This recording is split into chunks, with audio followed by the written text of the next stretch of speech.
பூங்குத்தமா ஏங்குத்தமா யார நானும் குத்தம் சொல்ல.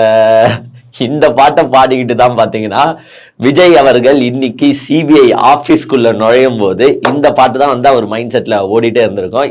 எஸ், போன வாரம் பார்த்தீங்கன்னா திங்கட்கிழமை விஜயை கூப்பிட்டு சில பல கேள்விகளை கேட்டு தம்பி ஆன்சர் பண்ணுப்பான்னு சொன்னாங்க. அதற்கு விஜய் வந்து பார்த்தீங்கன்னா தெனாவட்டா ஆன்சர் பண்ண காரணத்தால, தெனாவட்டா இந்த சென்ஸ் யாரோ வந்து அதிகாரிகள் சொல்லி அனுப்பிட்டாங்க போல, சார் இந்த கேள்விக்கு மட்டும் இந்த பதில் சொல்லுங்க, மற்ற கேள்விகளுக்கெல்லாம் எஸ் நோ எனக்கு தெரியாதுன்னு மட்டும் பதில் சொல்லுங்க, மிச்சத்தை நான் பார்த்துக்கிறேன் சார் அப்படின்னு அட்வொகேட் சொல்லி அனுப்புனாங்களா இல்ல ஆதவ் அர்ஜுன் சொல்லி அனுப்புனாரான்னு நமக்கு தெரியல. இந்த ரெண்டு பேர் சொன்னனாலதான் பாத்தீங்கன்னா விஜயை திருப்பி விசாரணைக்கு கூப்பிட்டு இருக்காங்க. ஆக்சுவலா போன வேற செவ்வாய்க்கிழமையே வந்து பாத்தீங்கன்னா விஜய் போய் ஆஜராக வேண்டியது. ஆனா சார் எங்களுக்கு பார்த்தீங்கன்னா தமிழ்நாட்டில் பொங்கல் ஃபங்க்ஷன் இருக்கு சார், நான் எப்பொழுதுமே பொங்கலை சிறப்பாக கொண்டாடுவேன் சார், அதனால எனக்கு லீவ் வேணும், ப்ளீஸ் கிராண்ட் மீ 4 days லீவுன்னு கேட்டனால அந்த சிபிஐ அதிகாரிகளும் தம்பி சரி ஐ அண்டர்ஸ்டாண்ட் யுவர் ப்ராப்ளம், உனக்கு வந்து பாத்தீங்கன்னா 4 days தான் நீங்க கேட்டிருக்கீங்க, பட் நான் அதுக்கு மேலேயும் தரேன் அப்படின்ட்டு விஜயை பத்தி நன்றாக அறிஞ்சு, ஏன்னா எப்பவுமே விஜய்க்கு வந்து 1 week டைம் கேப் தேவைப்படும், நன்றாக அறிஞ்சு போன திங்கட்கிழமைல இருந்து இந்த திங்கட்கிழமைக்கு பாத்தீங்கன்னா சிபிஐ விசாரணையை போஸ்ட்பான் பண்ணிருக்காங்க.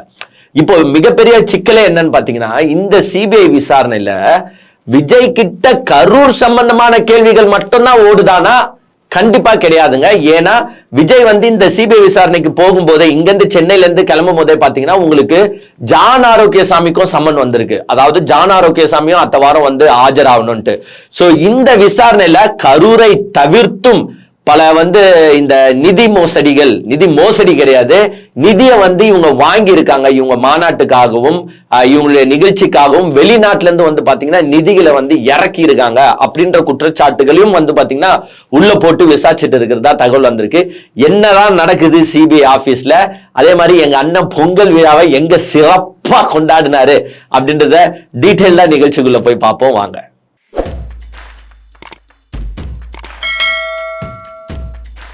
போன வாட்டி சிபிஐ விசாரணைக்கு கூப்பிடும் போதே நம்ம தெளிவா சொல்லியிருந்தோம், எங்க அண்ணன் வந்து தைரியமான ஆளா இல்ல பயந்தாங்கோலி ஆளா அப்படின்றத நம்ம எப்படி கண்டுபிடிக்கலாம்னு பாத்தீங்கன்னா, சிபிஐ விசாரணை திங்கட்கிழமை, அப்ப திங்கட்கிழமை 11 மணிக்கு போய் ஆஜரானாருன்னா அவர் லைட்டா பயந்து இருக்கிறாருன்னு அர்த்தம். இதே ஒரு நாளைக்கு முன்னாடி போய் ஆஜராயிட்டாருன்னா அவர் பயங்கரமா பயந்து இருக்காருன்னு அர்த்தம். இதே திங்கட்கிழமை கூப்பிட்டு செவ்வாய்க்கிழமை போய் ஆஜரானா டேய் எங்க ஆளு கெத்துரா, எங்க ஆளு சிங்கம்டா அப்படின்னு நம்ம அண்டர்ஸ்டாண்ட் பண்ணிக்கலாம் அப்படின்னு சொல்லியிருந்தோம். அதை வந்து பாத்தீங்கன்னா போன வாரம் கரெக்டா திங்கட்கிழமை தான் போய் ஆஜரானாரு, ஒரு 5-10 நிமிஷம் லேட்டா போனாருன்னு கூட சொல்லலாம். பட் இந்த வாட்டி பாத்தீங்கன்னா அவங்க கூப்பிட்டது திங்கட்கிழமை, ஆனா எங்க ஆளு போனது பாத்தீங்கன்னா ஞாயிற்றுக்கிழமை நைட்டே கிளம்பி போய் ரீச் ஆயிட்டாரு. ஏன்னா பயங்கர பயத்தில் இருக்கிறார் விஜய் இந்த வாட்டி. போன வாட்டி வந்து பாத்தீங்கன்னா லைட்டான பயத்துல போயிட்டாரு, ஏதோ சிபிஐ தானே பாத்துக்கலாம் வா, நம்ம படத்துல பார்க்காத சிபிஐயா, நம்ம கேட்காத கேள்வியா, வா பாத்துக்கலாம், விஜய்னு அவங்க சிபிஐ அதிகாரிகளே பயந்துருவாங்க, வாங்க விஜய் சார் உட்காருங்க விஜய் சார் தான் கேள்வி கேட்பாங்க அப்படின்னு நினைச்சுக்கிட்டு தான் விஜய் போனாரு.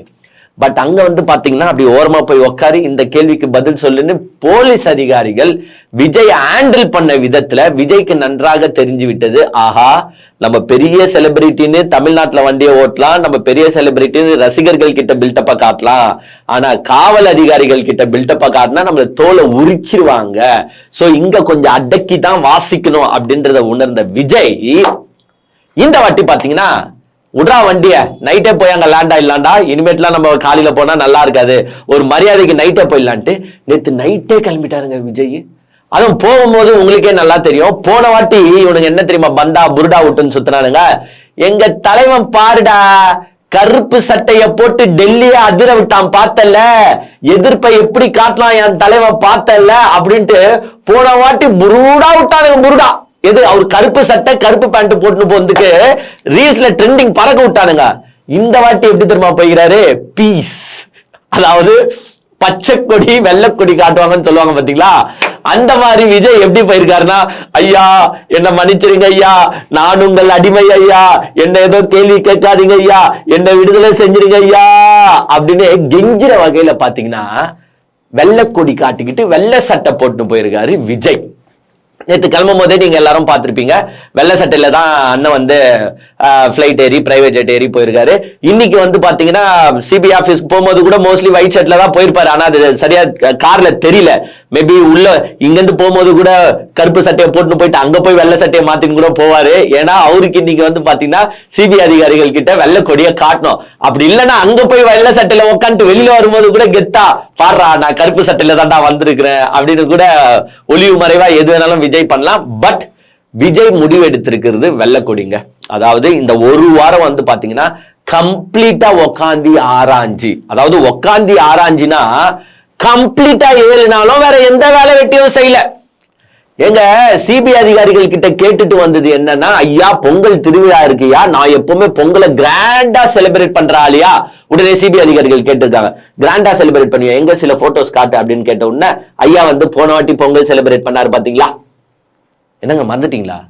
போன வாட்டி எங்கெங்க பொங்கல் வச்சாரு எங்க அண்ணன், சாரி பொங்கல் செலிப்ரேட் பண்ணாரு எங்க அண்ணன், அவங்க தலை பொங்கல் கொண்டாடினாரு பாத்தீங்களா கீர்த்தி சுரேஷ், அவங்க வீட்டுல தான் போயிட்டு பாத்தீங்கன்னா எங்க அண்ணன் வந்து போன வாட்டி பொங்கல் செலிப்ரேட் பண்ணாரு.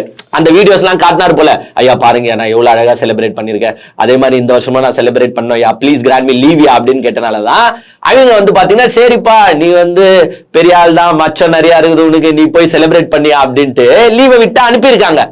ஆனா மனுஷன் இங்க வந்து சேர்ந்தவர் தாங்க, எது செவ்வாய்க்கிழமை வந்து வீட்டுக்குள்ள புகுந்தவரு எங்க போனாரு இந்த 6 நாள்லே தெரியல.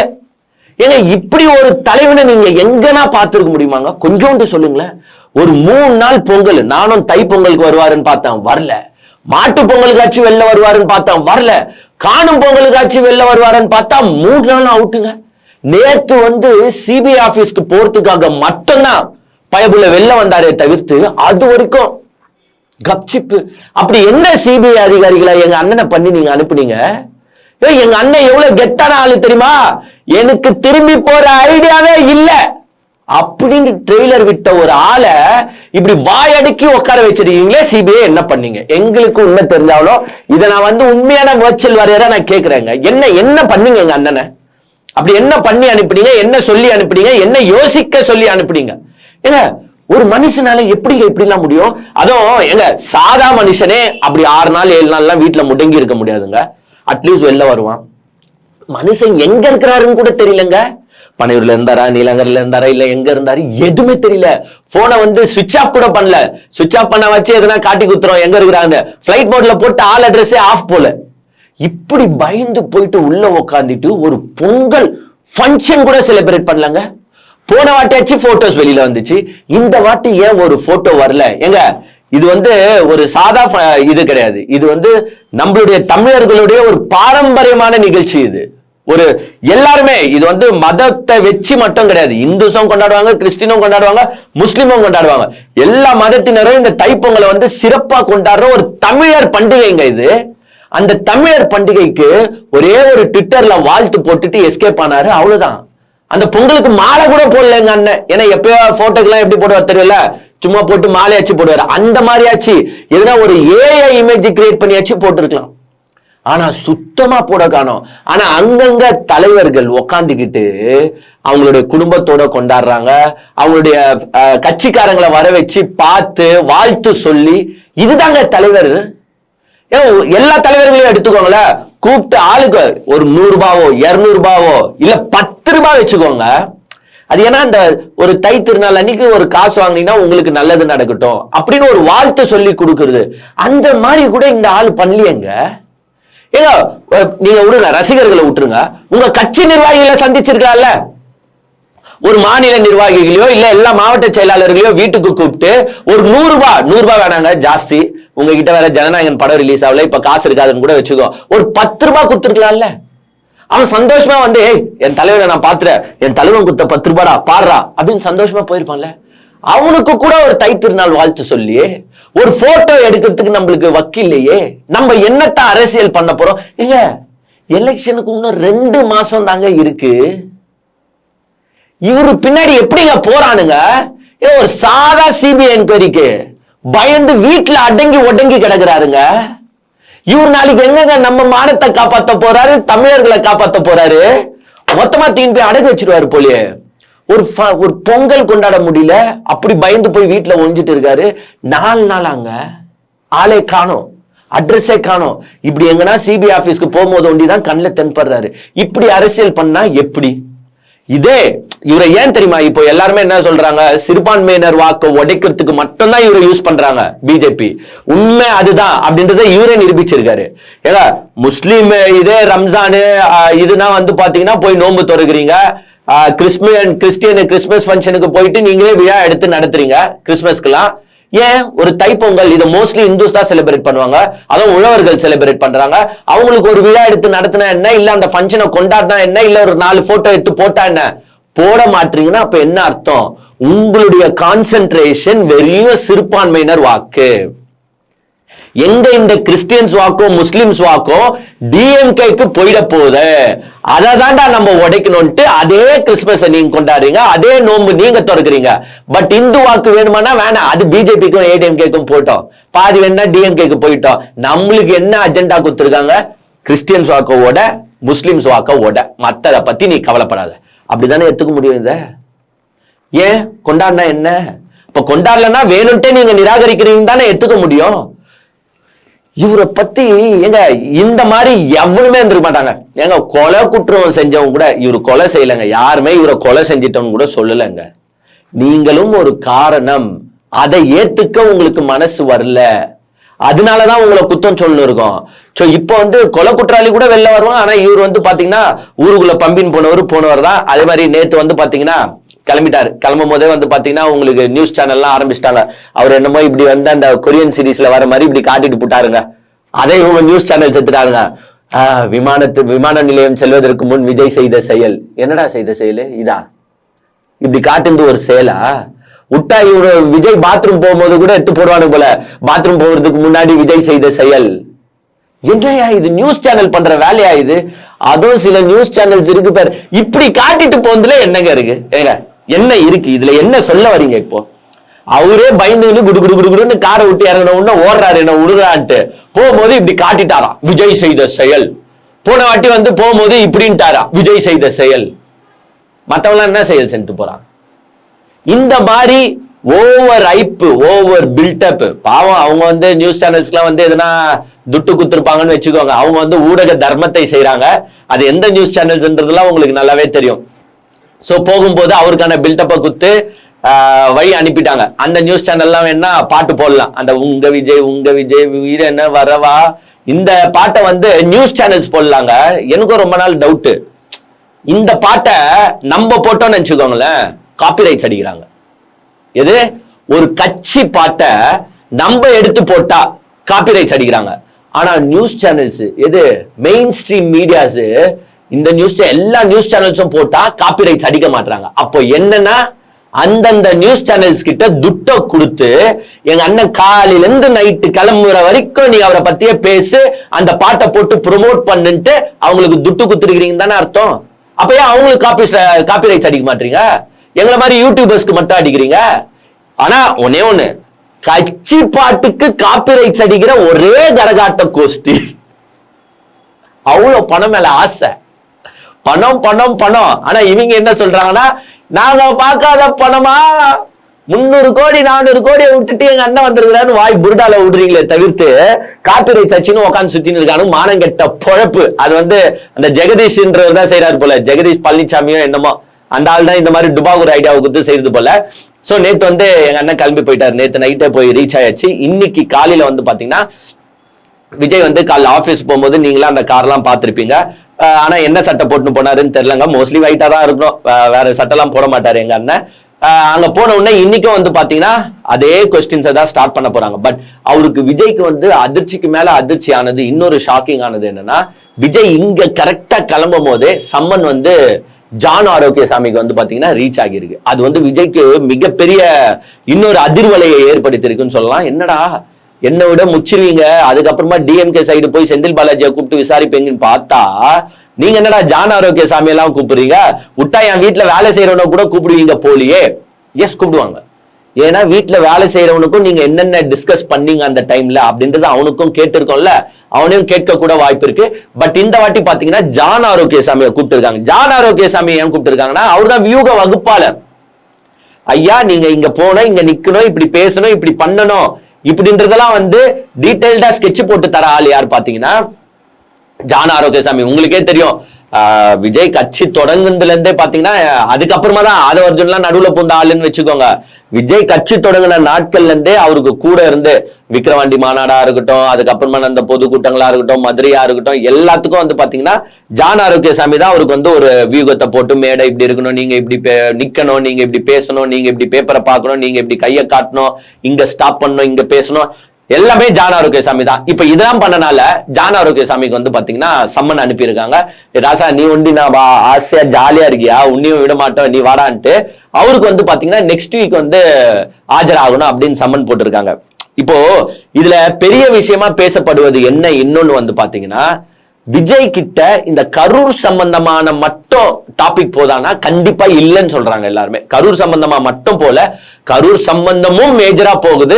பட் தி அதர் ஹேண்ட் பாத்தீங்கன்னா இவங்களுக்கு நிதி எங்கேந்து வருது. இவங்க வந்து பாத்தீங்கன்னா இவ்வளவு பெரிய மாநாடு நடத்திருக்காங்க, விக்கிரவாண்டியில நடத்திருக்காங்க, அப்புறமா வந்து பாத்தீங்கன்னா மதுரையில நடத்திருக்காங்க, இவ்வளவு கூட்டம் நடத்துறாங்க. இந்த கூட்டத்துக்குலாம் உங்களுக்கு இன்கம் யார் தரா, இன்புட் எங்கிருந்து வருது?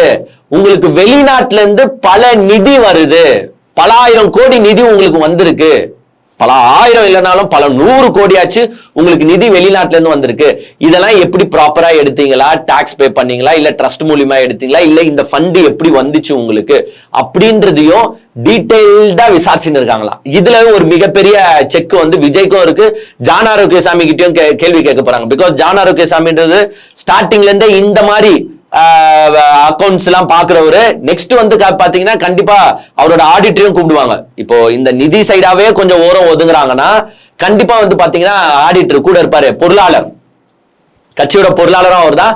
அந்த பொருளாளரையும் கூப்பிட்டு விசாரிக்கும் நிலைமை ஏற்படலாம். உங்களுக்கு நிதி எப்படி வந்துச்சு, எப்படி இந்த நிகழ்ச்சியை நடத்துனீங்க, இதை வந்து உங்களுக்கு ஃபாரின்ல இருந்து வந்துச்சா, இல்ல ஆதவ அர்ஜுன் தான் கொடுத்தாரா, இல்ல விஜய் வந்து தன்னுடைய வருமானத்துல இருந்து எடுத்து போட்டாரா, அவர் எவ்வளவு சம்பாரிச்சாரு, எவ்வளவு டாக்ஸ் கட்டினாரு, எவ்வளவு வருமானத்தை இதுல போட்டு இருக்கீங்க, எப்படிதான் நடத்துனீங்க அப்படின்றத வந்து பாத்தீங்கன்னா வச்சு கேட்கறதுக்காக தான் ஜான் ஆரோக்கியசாமியும் கூப்பிட்டு இருக்காங்க. விஜய் கிட்டே இந்த கேள்விகள் வந்து விழுந்திருக்கான். அதனாலதான் வந்து பாத்தீங்கன்னா விஜய் கரூர் சம்பவத்தோட நின்று இருந்தா கொஞ்சம் ஓபன் ஃப்ரீயா வெளியில வந்து பேசிருப்பாருன்னு கூட வச்சிருக்கலாம். கரூரோட நிக்காம இந்த மாதிரி நிதி மேட்டர்ஸ் எல்லாம் உள்ள வந்தனால விஜய்க்கு வந்து தாம் தகிர, தீம் தகிர, தோம் தகிர, தம் தகிர, தத்த தகிர. ஏன்னா எங்க ஆள் வந்து பாத்தீங்கன்னா தான் வாங்கிய சொந்த காருக்கே டாக்ஸ் கட்ட மாட்டேன்னு சொன்ன ஆளு நம்பாளு. மக்களே note this point your honour.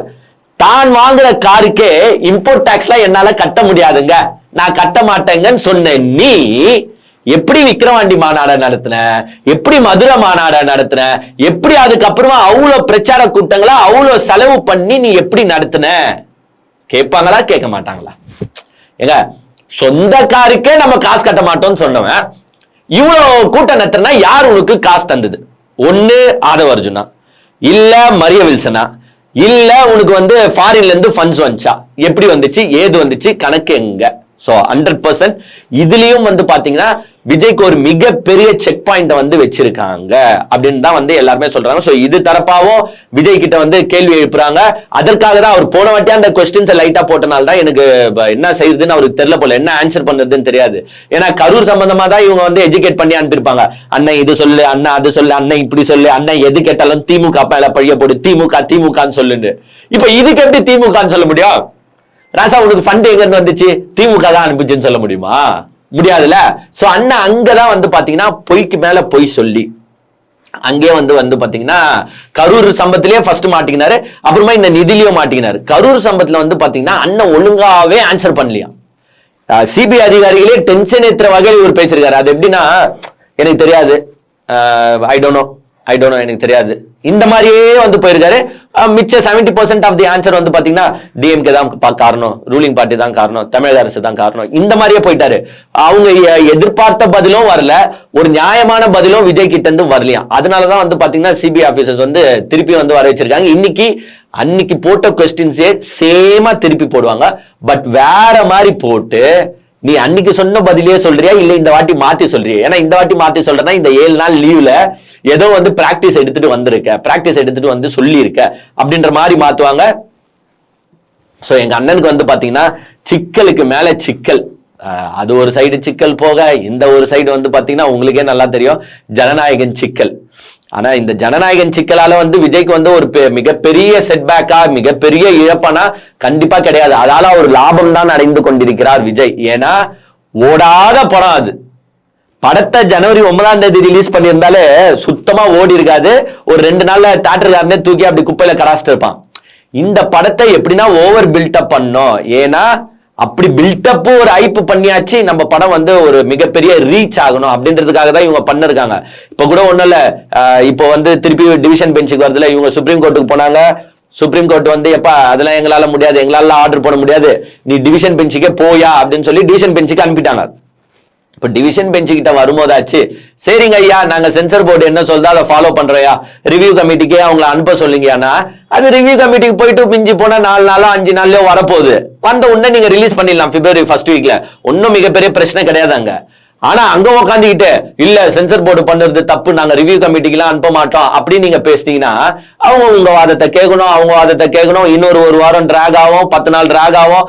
அதுக்கப்புறமா வந்து ஹைகோர்ட் வந்து இல்ல நீ சென்சர் போர்டு கிட்டே போன்னு சொல்லிச்சுன்னா திருப்பியும் சென்சர் போர்டு கிட்ட போகணும், திருப்பி 1 வாரம் ஆகும்.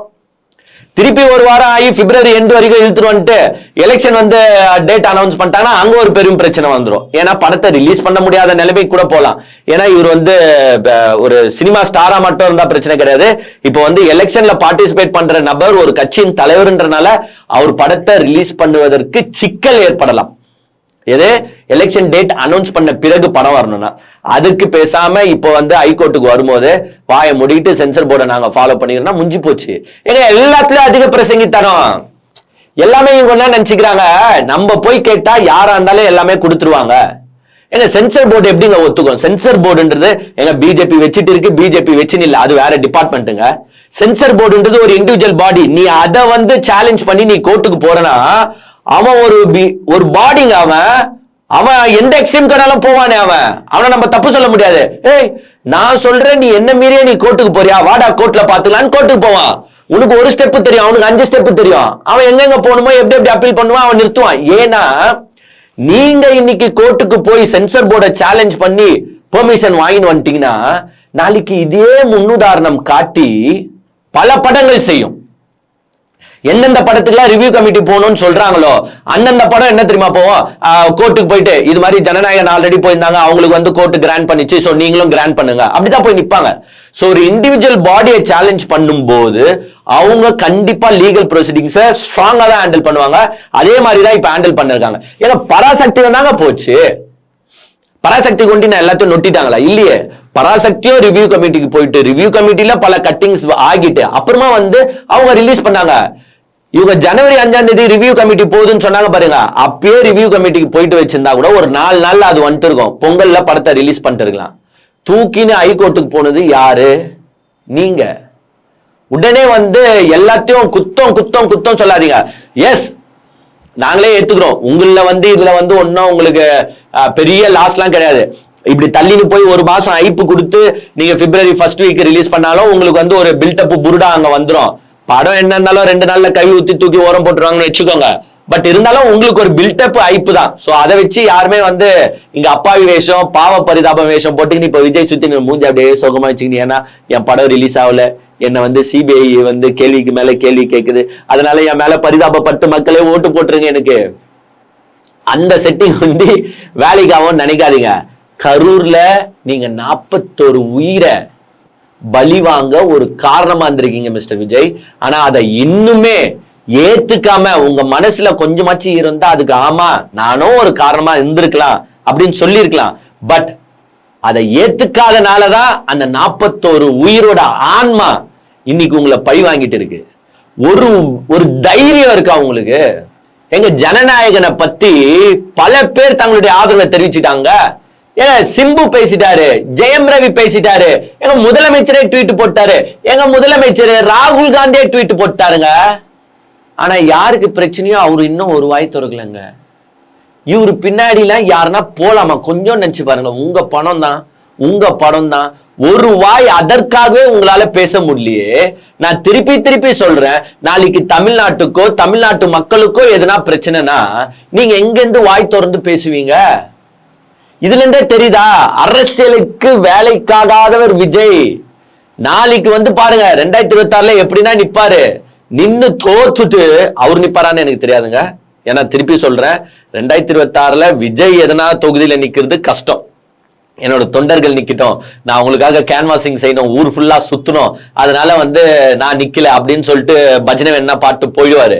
ஆனா பாத்தீங்கன்னா தோத்த பிறகு 100% சினிமாக்கு நடிக்க வருவாருங்க. இவருக்கு லாஸ்ட் படம்லாம் இது கிடையாது. வாய்ப்பில்லை ராஜா கதை தான். அங்கங்க ஒரு ஜெயிக்கிறவன் இந்நேரத்துக்கு இன்னும் ஃபீல்டுல இறங்கி வேலை செய்யணும் தெரியுமா? மார்ச் மாசம் ஏப்ரல்ல எலெக்ஷனுங்க, ஜனவரி பாதி முடிஞ்சு போச்சுங்க. ஆனா இன்னும் ஒரு வேலையை செய்யல. அங்கங்க டிஎம்கே என்னென்னமோ வேலை செஞ்சிருக்குது, ஏடிஎம்கே என்னென்னமோ வேலை செஞ்சிருக்குது, கூட்டணி பத்தி பேசுறாங்க, வேலையை பத்தி பேசுறாங்க. ஆனா இவனுங்க உட்காந்துக்கின்னு எங்க தெரி படம் ரிலீஸ் ஆகுது, நாங்க மங்காத்தாவோட கிளாஷ் பண்ண போறோம், ஃபயர் விட போறோம் அப்படின்னு சுத்தி நிக்கிறானுங்க. இவனுங்க எங்க இருக்கிறானுங்கன்னு உங்களுக்கு புரியுதா? நடுவுல பாத்தீங்கன்னா நீங்களே பார்த்திருப்பீங்க, நாங்களும் ஃபீல்டுல இருக்கிறோம்ட்டு இந்த தேர்தல் பணியை ஆர்கனைஸ் பண்றதுக்காக ஒரு 10 பேர் கொண்ட குழுவை போட்டாங்க. நீங்களே பார்த்திருப்பீங்க. அதுல யார் பேரு ஃபர்ஸ்ட்? புஷி ஆனந்த். முன்னாள் மினிஸ்டர். அவருக்கு பாத்தீங்கன்னா எம்ஜிஆர் காலத்துல இருந்து எக்ஸ்பீரியன்ஸ் இருக்கு. அவர் பேரு எத்தனாவது போட்டுக்கிறாங்கன்னா 3வது போட்டிருக்காங்க. ஆதவர்ஜனுக்கும் அப்புறமா அதுல பாத்தீங்கன்னா அவர் கம்ப்ளீட்லி பஸ்ட் அவுட் ஆயிட்டு இருக்காரு. செங்கோட்டையனு, ஏண்டா நான் எவ்வளவு பெரிய ஆளு, எம்ஜிஆர் கூட இருந்தவன், ஜெயலலிதா கூட இருந்தவன், முன்னாள் அமைச்சரா இருந்தவன், அவ்வளவு வாட்டி எம்எல்ஏவா இருந்தவன், என் பேரே தூக்கி 3வது போறீங்களே, அந்த ஃபர்ஸ்ட் 2 பேர் எவன்டா அவன் 2 பேரு? அவங்களுக்கு என்ன தெரியும் அரசியலை பத்தி? இவர் வாய்ஸ் ஆஃப் காமன் ஒண்ணு நத்தின்னு இருக்காரு, அவர் புஷி வைன்ஸ் ஒண்ணு பாண்டிச்சேரியில நத்தின்னு இருக்காரு. இது 2 தவிர்த்து இவங்களுக்கு என்ன அரசியல் அறிவு இருக்கு? இவங்களை தூக்கி எனக்கு மேல போறீங்களே, கண்டிப்பா ஈகோ கிளாஷ் வருங்க. அந்த மனுஷன் எவ்வளவு எக்ஸ்பீரியன்ஸ்ட் ஆளு. சோ ஏதோ ஒண்ணு பண்ணோம், என்ன பண்றதுன்னு தெரியல. இப்ப பாத்தீங்கன்னா இந்த 10 பேர் நாளைக்கு மீட்டிங் வைக்க போறாங்களாம். தலைவன் எங்கன்னு தெரியல. தலைவன் போனாரு டெல்லிக்கு. அவர் நாளைக்கு வருவாரா, இல்ல இருந்துட்டு வருவாரா, இல்ல நாளைக்கும் விசாரணை கூடுவாங்களான்னு தெரியல. தலைவன் கண்டிப்பா மீட்டிங்ல பார்ட்டிசிபேட் பண்ண மாட்டார். சென்னையிலே இருந்தாலே பார்ட்டிசிபேட் பண்ண மாட்டாருன்னு வச்சுக்கோங்க. நாளைக்கு என்னத்தை இவங்க தேர்தல் குழு போட்டு என்ன மீட்டிங் நடத்துவாங்க? எப்படி டிஎம்கே ஓட்ட பிரிக்கிறது? வேற எதுவுமே கிடையாது. கிறிஸ்டியன்ஸ் ஓட்டியும் முஸ்லிம்ஸ் ஓட்டியும் அப்புறமா தாழ்த்தப்பட்ட சமுதாயத்தர் ஓட்டியும் டிஎம்கே கிட்ட இருந்து எப்படி நம்ம புடுங்கி எடுக்கிறது? சோ நம்ம புடுங்கி எடுத்தா அது ஏடிஎம்கேக்கும் பிஜேபிக்கும் ஃபேவரா போனா போதும், நம்ம தப்பிச்சிருவோம். இது மட்டும் தானே தவிர்த்து வேற எதுவுமே கிடையாது. இந்த இந்த வில்லங்க வேலைகளை மட்டும் தான் பாத்தீங்கன்னா இவங்க செஞ்சுன்னு இருக்காங்க. இப்ப கூட சமீபத்துல பாத்திருப்பீங்க, எங்க போனாலும் டிவிகே கொடி. எங்க போனாலுங்க, சாவுக்கு போனாலும் டிவிகே கூட எடுத்துன்னு போறானுங்க, கல்யாணத்துக்கு போனாலும் டிவிகே கூட எடுத்துன்னு போயிடுறானுங்க, படத்துக்கு போனாலும் டிவிகே கூட எடுத்துன்னு போறானுங்க, பாத்ரூமுக்கு போனாலும் டிவிகே கூட எடுத்துன்னு போறானுங்க, தொச்சுப்பானுங்க போல. இங்க பொங்கல் ஃபங்க்ஷன் ஜல்லிக்கட்டுக்கு போனாலும் டிவிகே கூட எடுத்துன்னு போறானுங்க. எடுத்துன்னு போயிட்டு அங்க நடுவுல டிவிகேன்னு கத்தணும். ஏன்னா கத்தணும் ஒண்ணா அங்க இருக்கிறவங்களா ஓட்டு போட்டுருவாங்க.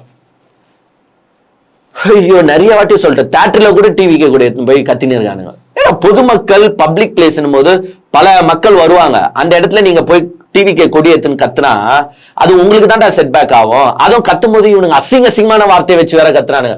நாங்க ஒரு தியேட்டர்ல இருக்கும் போதே பாத்தீங்கன்னா வச்சுங்க அசிங்கமா திட்டின்னு இருக்கானுங்க அவங்களுக்குள்ள. அப்போ பொதுமக்கள் பாக்குறவங்க என்ன நினைப்பாங்க? இதே ஒரு ஆர்எஸ்எஸ் கொடி எடுத்துட்டு போயிட்டு பாரத் மாதா கி ஜெயின்னு கத்துனா சைலண்டா இருப்போமா? இல்ல எல்லாரும் டிஎம்கே காரன் எவ்வளவோ பேர் தியேட்டருக்கு போறான், எடுத்துன்னு போயிட்டு டிஎம்கே கொடியை காட்டின்னு சுத்த சொல்லலாமா? சண்டை தானே வரும் ஒரு இடத்துலயும்.